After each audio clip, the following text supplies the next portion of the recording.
Assalamualaikum warahmatullahi wabarakatuh.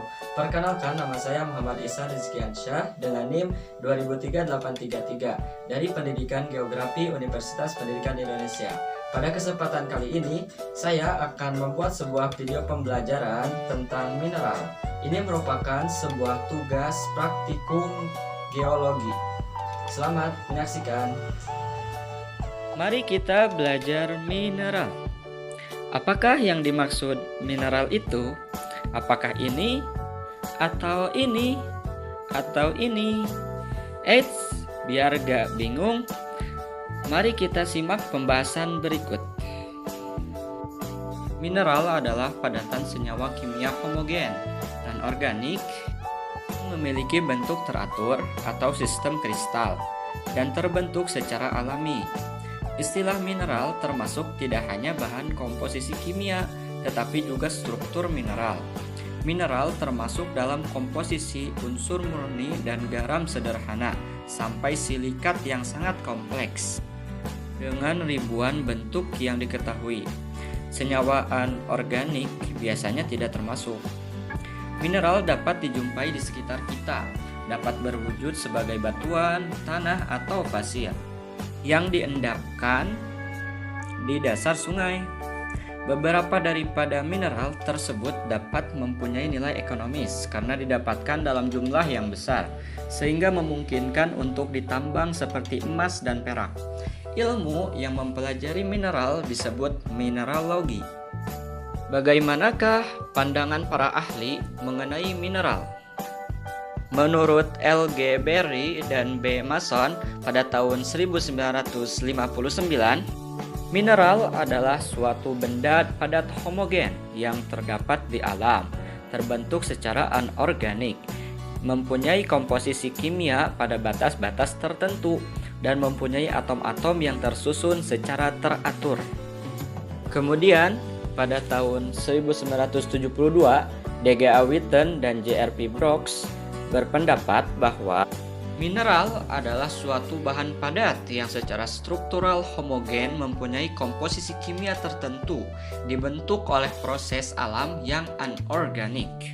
Lalu A.W.R. Potter dan H. Robinson pada tahun 1977 berpendapat bahwa mineral adalah suatu bahan atau zat yang homogen, mempunyai komposisi kimia tertentu atau dalam batas-batas, dan mempunyai sifat-sifat tetap, dibentuk di alam dan bukan hasil suatu kehidupan.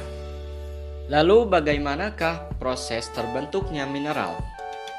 Yang pertama, ada proses penguapan dari larutan. Adalah proses perubahan cairan menjadi padatan ketika suhu bertambah. Adapun jenis larutan yang dapat menguap dan membentuk mineral antara lain air permukaan, air tanah, dan larutan hidrotermal. Kemudian penyubliman gas, yaitu perubahan dari gas menjadi padatan ketika suhu berkurang.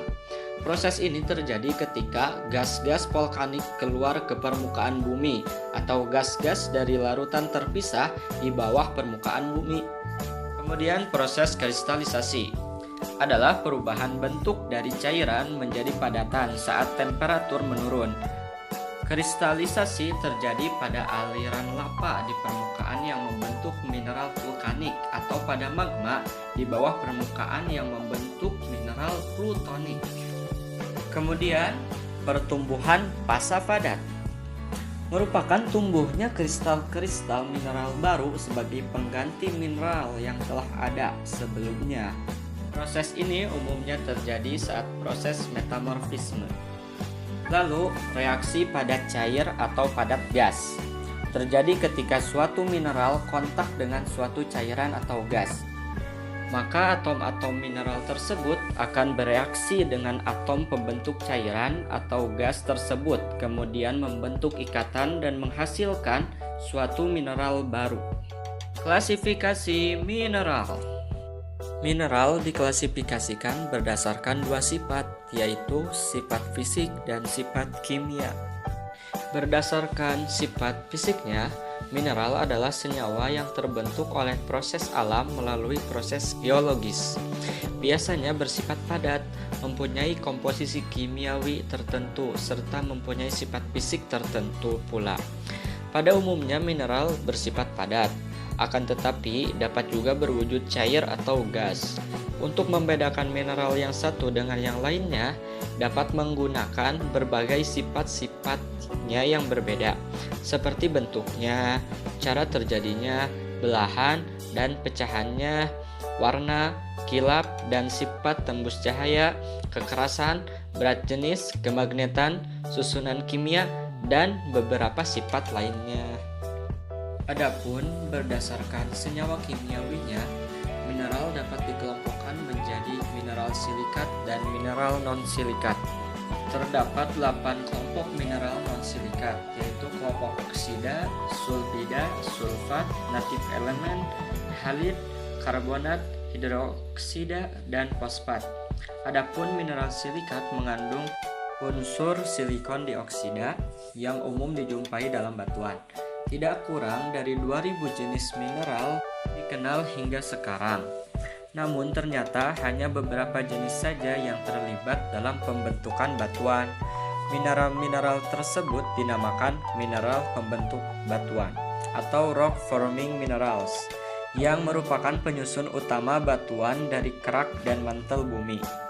Mineral pembentuk batuan dikelompokkan menjadi 4, yaitu yang pertama silikat, yang kedua oksida, yang ketiga sulfida, dan yang keempat karbonat dan sulfat. Lalu bagaimanakah cara mengidentifikasi mineral? Pertama-tama kita siapkan bahannya dahulu, yaitu potongan-potongan mineral, format isian, dan pensil warna. Kemudian siapkan alatnya, yaitu loupe.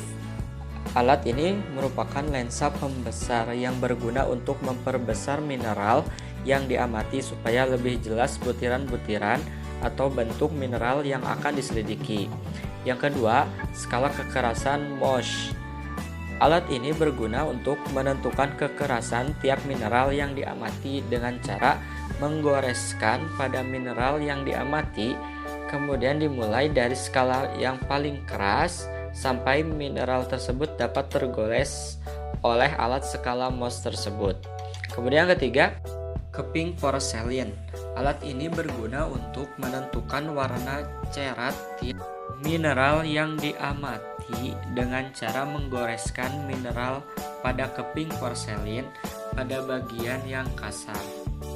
Kemudian yang keempat, keping magnet. Alat ini berguna untuk menentukan apakah mineral yang diamati mengandung gaya magnet apa tidak. Kemudian yang kelima, tabel sifat fisik mineral. Kemudian yang keenam adalah alat tulis-menulis untuk mengidentifikasi mineral yang diamati. Kemudian kita dapat mengidentifikasi mineral dengan cara cerat atau gores. Mineral yang kekerasannya kurang dari 6, cerat dapat diperoleh dengan menumbuk mineral tersebut sampai halus dengan menggunakan palu. Mineral-mineral silikat biasanya mempunyai gores putih, kadang-kadang abu coklat. Mineral-mineral oksida, sulfida, karbonat, fosfat, arsenat, dan sulfat juga mempunyai goresan yang karakteristik. Untuk mineral-mineral yang transparan dan transulan mempunyai kilap bukan logam, mempunyai gores yang lebih terang dari warnanya. Sedangkan mineral-mineral dengan kilap logam kerap kali mempunyai gores yang lebih gelap dari warnanya. Pada beberapa mineral, warna dan gores sering menunjukkan warna yang sama. Mengidentifikasi mineral berdasarkan sifat fisiknya secara khusus antara lain kilat, warna, kekerasan, cerat, belahan, pecahan, bentuk, berat jenis, sifat dalam, kemagnetan, kelistrikan, dan daya lebur. Lalu, apakah manfaat dari mineral dalam kehidupan sehari-hari? Yang pertama, sebagai perlengkapan dapur. Misalnya kuarsa dapat digunakan sebagai piring, gelas, cangkir, kaca, dan lemari. Kemudian bauksit dapat digunakan sebagai panci, rantang, ketel, dan penggorengan. Lalu mineral besi atau baja dapat digunakan sebagai sendok, garpu, pisau, dan peralatan masak. Kemudian sebagai bangunan rumah, di mana pondasi rumah menggunakan batuan beku andesit. Kerangka beton berasal dari mineral besi. Bata dan genting terbuat dari tanah arterit atau empung. Atap atau plafon rumah terbuat dari asbes atau gipsum. Lantai rumah menggunakan batu granit atau marmer. Cat rumah berasal dari mineral or. Semen campuran batu, gamping, lempung, pasir, kuarsa, pasir besi, dan gipsum. Keramik dan kaca bahan pembuatannya memerlukan pasir kuarsa. Grende, slot, dan engsel pintu atau jendela berasal dari kuningan atau tembaga. Kemudian sebagai perhiasan, di mana mineral kalsit, serpentin, malachit, lazurit, rhodonit, gips, dan jade. Dan masih banyak manfaat dari mineral dalam kehidupan sehari-hari. Sekian dari saya dan terima kasih. Sekian video pembelajaran dari saya, semoga bermanfaat bagi teman-teman semuanya. Wabillahi taufiq wal hidayah. Wassalamualaikum warahmatullahi wabarakatuh.